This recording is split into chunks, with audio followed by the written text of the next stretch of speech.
And first tonight, in just a few hours, Hoosiers will be able to bet on their favorite teams without leaving home. Yeah, just a few clicks, or more likely, a few swipes. Mobile sports betting will begin tomorrow. Comes just 1 month after sports betting in Indiana was legalized. Wish TV's Dan Klein has more.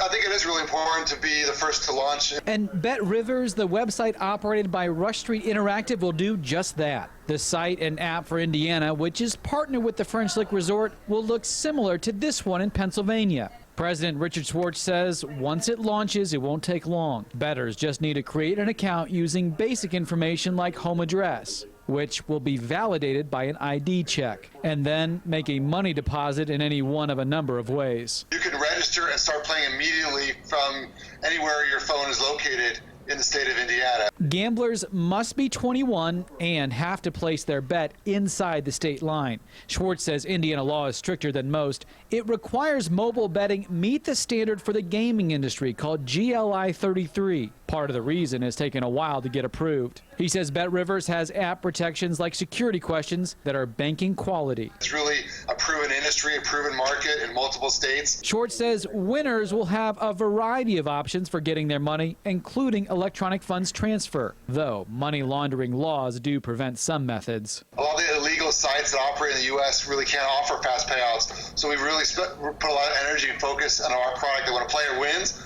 we want them to cash out fast. Of course, this means it is also that much easier for those who struggle with gambling addiction, too. Schwartz says Bet Rivers will allow players to set a variety of time and money limits. And unlike casinos where it's possible to stay anonymous, you can also ban yourself completely. Our goal is to keep players as long as we can happy with the service and with the offering, but to make sure players bet within their means, and we offer the tools that are really easy to use.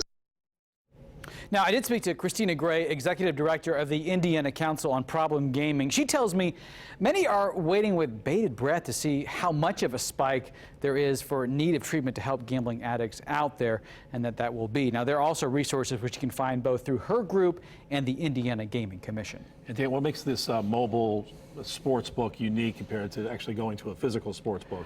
I think one of the biggest things is going to be the variety of things. For a Colts game, it's not just going to be who wins and cover the spread. Richard Schwartz tells me there's going to be maybe 100 different bets you can make. You know, how many points are scored in the second quarter? What's the halftime over-under? There's just going to be a tremendous variety of things. And, of course, this is just the first mobile sports book to come to Indiana. More are coming probably by the end of the year. All right, Dan.